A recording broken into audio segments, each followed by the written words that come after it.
सुप्रभात बच्चों। आज मैं अर्पणा शुक्ला आप सभी का सेंट लॉरेंस स्कूल की ऑनलाइन कक्षा में स्वागत करती हूँ। आज मैं कक्षा 7 के बच्चों को पाठ 6 अन्याय के विरोध में पढ़ाने जा रही हूँ। अन्याय के विरोध में अंतोन चेखोव की आत्मकथा है। उन्होंने आत्मकथा शैली में इसे लिखा हुआ है और ये उनके ऊपर खुद की ही घटित घटना को उन्होंने यहाँ पर प्रस्तुत किया है। अंतोन चेखोव इस घटना के माध्यम से सभी को ये बताने की कोशिश में है कि स्वयं को भला दिखाने के उपक्रम में दब्बू और बोदा बने रहने की कदापि व्यवस्था उचित नहीं है। हमें अन्याय का विरोध करना चाहिए। अन्याय क्या है? सबसे पहले हम अन्याय अर्थात जो कार्य उचित ना हो, जो सही ना हो, जो अनुचित हो, वही अन्याय है। तो घटना शुरू होती है। कुछ दिन पहले की बात है। मैंने अपने बच्चों की गवर्नेंस जूलिया को अपने पढ़ने के कमरे में बुलाया और कहा, बैठो जूलिया।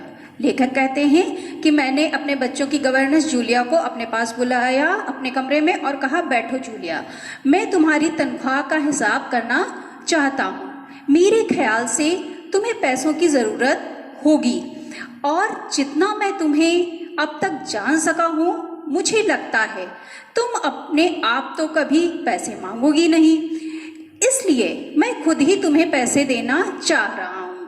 हाँ बताओ, तुम्हारी कितनी तनख्वाह तय हुई थी? 30 रूबल महीना तय हुई थी ना? ये लेखक कहते हैं।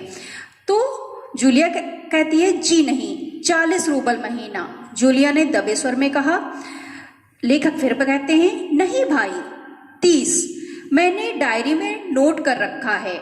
मैं बच्चों की गवर्नेंस को हमेशा 30 रूबल महीने ही देता आया हूँ। अच्छा, तो तुम्हें हमारे यहाँ काम करते हुए 2 महीने हुए हैं। जूलिया कहती है, जी नहीं, 2 महीने 5 दिन। क्या कह रही हो? ठीक 2 महीने हुए हैं भाई, मैंने डायरी में सब नोट कर रखा है। तो 2 महीने के बनते हैं 60 रूबल, इसलिए 60 रूबल तभी बनेंगे जब महीने में एक भी नागा ना हुआ हो। नागा अर्थात अवकाश न लिया गया हो, छुट्टी न ली गई हो। इतने तुमने इतवार की छुट्टी मनाई, उस दिन तुमने काम नहीं किया, कोल्या को सिर्फ घुमाने ले गई हो। इसके अलावा तुमने 3 छुट्टियां और ली। जूलिया का चेहरा पीला पड़ गया। वह बार बार अपने ड्रेस की सिकुड़ने दूर करने लगी, बोली एक शब्द भी नहीं। लेखक फिर आगे कहते हैं, हाँ तो 9 इतवार और 3 छुट्टियां यानी 12 दिन काम नहीं हुआ, मतलब यह कि तुम्हारे 12 रूबल कट गए। उधर कोल्या 4 दिन बीमार रहा और तुमने सिर्फ तान्या को ही पढ़ाया। पिछले सप्ताह शायद 3 दिन हमारे दांतों में दर्द रहा था और मेरी बीबी ने तुम्हें दोपहर के बाद छुट्टी दे दी थी। तो इस तरह तुम्हारे कितने नागे हो गए?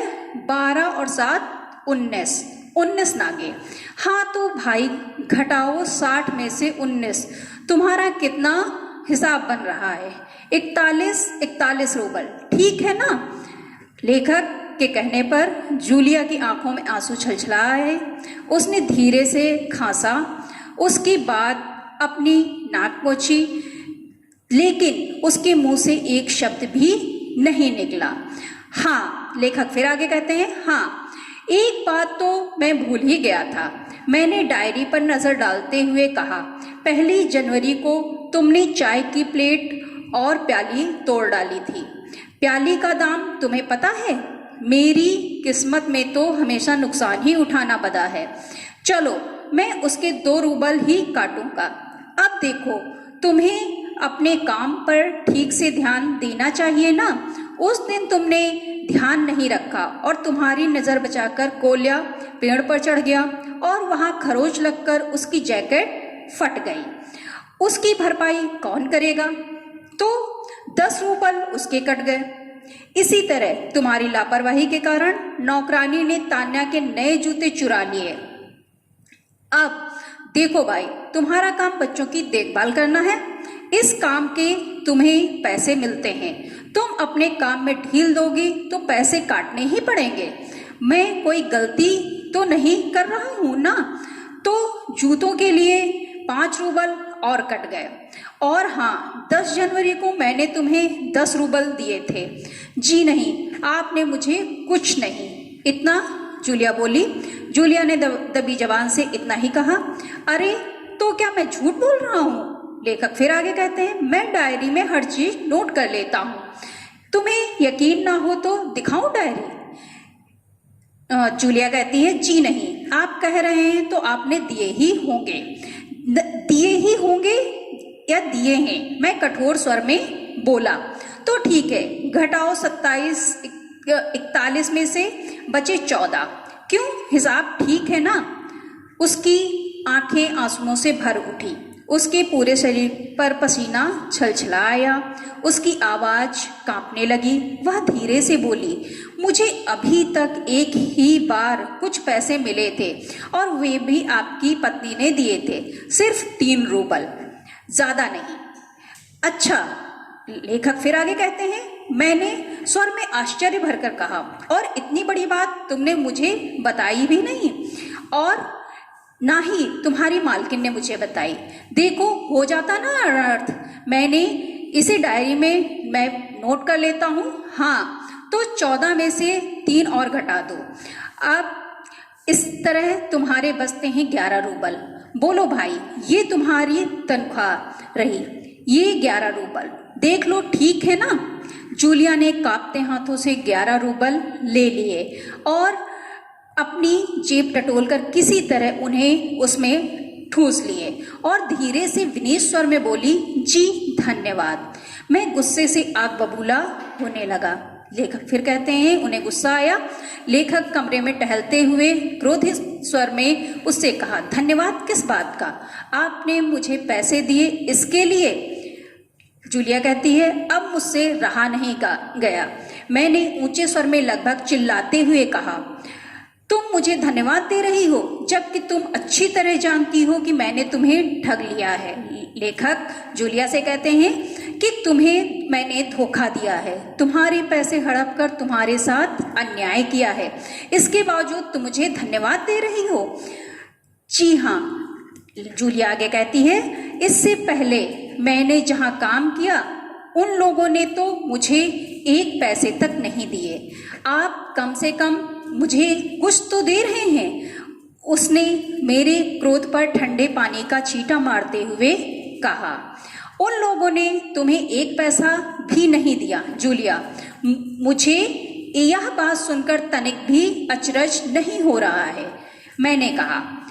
फिर स्वर धीमा करके मैं बोला, जूलिया, मुझे इस बात के लिए माफ कर देना कि मैंने तुम्हारे साथ एक छोटा सा क्रूर मजाक किया, परंतु मैं तुम्हें सबक सिखाना चाहता था कि देखो जूलिया, मैं तुम्हारा 1 भी पैसा नहीं मारूंगा। देखो, यह तुम्हारे 80 रूबल रखे हैं, मैं अभी इन्हें तुम्हें दूंगा, लेकिन उससे पहले मैं तुमसे कुछ पूछना चाहूंगा। जूलिया, क्या जरूरी है कि इंसान भला कहलाए जाने के लिए इतना दब्बू, भीरू और बोदा बन जाए? उसके साथ अन्याय हो रहा है, उसका विरोध तक ना करे, बस चुपचाप सारी जातियां सहता जाए। नहीं जूलिया, नहीं, इस तरह खामोश रहने से काम नहीं चलेगा। अपने अस्तित्व को बनाए रखने के लिए तुम्हें कठोर, निर्भर और हृदयहीन संसार से लड़ना होगा। अपने दांतों और पंजों के साथ लड़ना होगा, पूरी ताकत के साथ। मत भूलो जूलिया, इस संसार में दब्बू भीर लोगों के लिए कोई जगह नहीं है, कोई जगह नहीं है, कोई जगह नहीं है। इस तरह से अंतोन चेखोव अन्याय का विरोध करना जूलिया को सिखा रहे थे, जो कि बच्चों हमें भी समझना चाहिए कि अगर हमारे साथ कुछ अनुचित करता है, कोई अन्याय करता है, तो हमें भी उसका विरोध अवश्य करना चाहिए। अगर हम विरोध नहीं करेंगे तो उसका अन्याय और अनुचित कार्य हमेशा बढ़ते ही जाएंगे। इस तरह यह पाठ आप लोगों को समझ में आया होगा। धन्यवाद बच्चों।